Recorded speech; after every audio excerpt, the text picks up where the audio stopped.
Y'all, let's riff a little bit about Christmas. I have this theory, and yeah, I think I've come to a brilliant logical conclusion, if I must say so myself.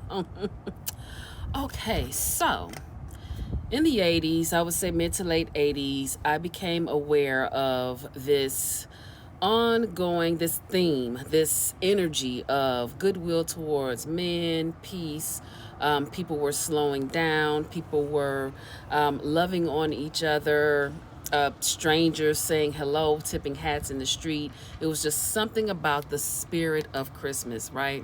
That had people just on another level. And then mid January, by the time mid January hit, it's back off to the races.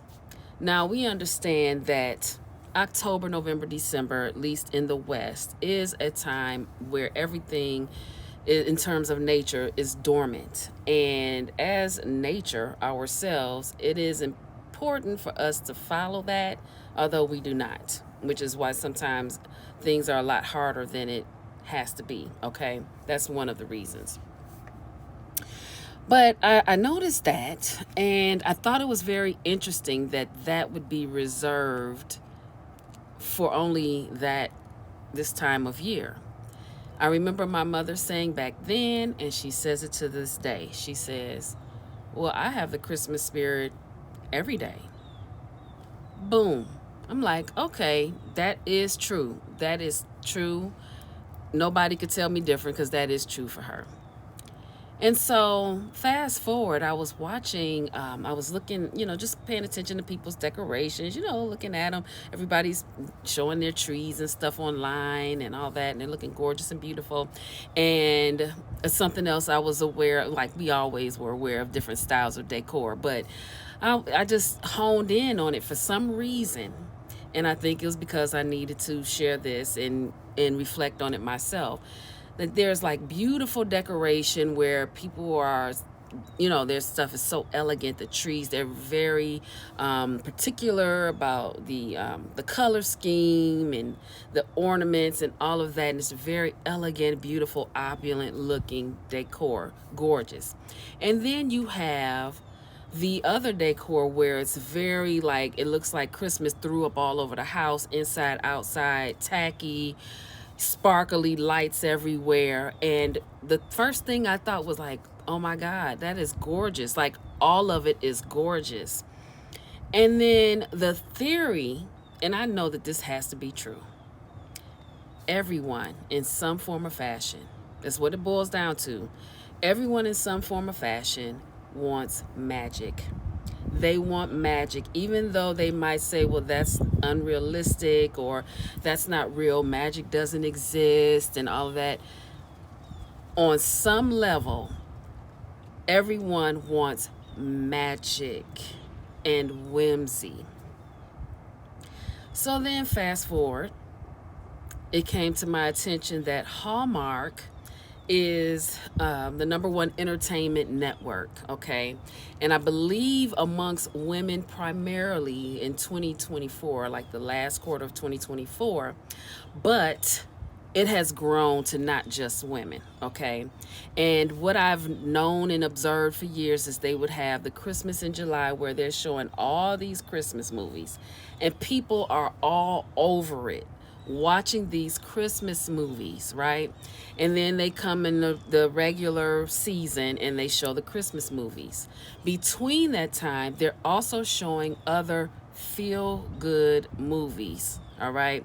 Whether it's romance, mystery, whatever. These movies, predictably so, have a happy ending, generally speaking. And what that revealed to me is that not only do people want magic and whimsy, and they just don't admit it or they don't live it year round, but they also want fantasy. They also crave a high vibrational frequency. They also want to feel good. Now, I know that everyone in the world and everyone in America is not watching Hallmark and all of that. I get that. But for it to be number one and holding that spot for as long as it has, and I've been knowing about Hallmark for years, okay, and people love it. I didn't even realize what all they were showing on their networks. I would tune in to certain things, but I didn't know it was like that. You know what I mean? And it just dawned on me. I'm like, well, why, as a collective, do we reserve goodwill towards our fellow brother and sister, joy, jolliness, feel good, and peace and kindness and love for the holiday season, the end of the year? Why do we reserve it just for that when it's free for us to do it all year round? And not only is it free for us to do it all year round, it costs nothing to admit that we want magic, fantasy, and whimsy. And if you have your vibration elevated at a level that resonates with those things, you will experience the fantasy, whimsy, and magic in your life anyway. Admit that that's what you want and just go ahead and do it. It is not for children, it is for us all. We are all children, we just happen to be different ages. And we're all also probably very ancient, but we just happen to be very, different ages. Excuse me. So, what if we all just chose to lean into it and admit it's okay? And then this whole reserving your best clothing or your best jewelry for special occasions. Is it not a special occasion because you're here, you woke up, you have an opportunity, you have another chance, you get to do this thing all over again, you made it, it's Tuesday, it's Thursday, it's any given Saturday, you made it, give thanks. You want to feel good? Wear your favorite piece of jewelry. If you want to feel like a princess or a queen or a king, wear your suit or your gown, whatever it is that really lifts you up. That's all that counts. None of this other stuff that people bought into all these years, it's bull. It does not count. I'll be doggone if I'm saving my best duds for some occasion that may or may not show up this year, next year, or the year after, and it's just in there collecting dust and waiting for moths to eat it up. No, where you can wear your stuff to the grocery store and wear you. Whatever is on the inside, the real you that's on the inside, take that and bring it out. That's how another way to manifest. And that's manifest was great. And another way to raise your vibrational frequency, because we spend so much of our time suppressing the truth of who we are, how we feel on the inside.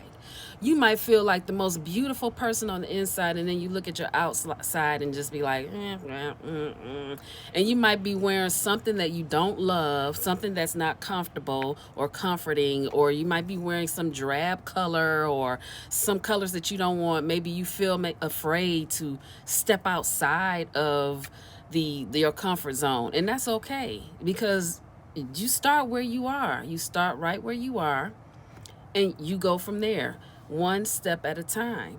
So if you don't feel comfortable wearing your best dress to the grocery store, then maybe wear your favorite color and get into that, and throw on a nice pair of earrings or some jewelry or some pretty perfume or makeup or something like that that'll help you get there. That's all. It's okay. All right. But all of this goes with what I was saying and with my whole theory about Christmas. And it doesn't have to be Christmas, but the spirit of that. And some people say, well, it's just so commercial, I can't get into it. You can be in this world and not of this world. It does not have to be commercial for you and yours. It could be commercial for everybody else. But if you don't want it to be commercial for you, don't let it be commercial for you. It's very simple. It's very simple. And it doesn't have to be Christmas. It can be anything or any time where you feel like, okay, let's all connect and be together and love. Do it all the time. Do it all the time and have fun with it. That's what I say.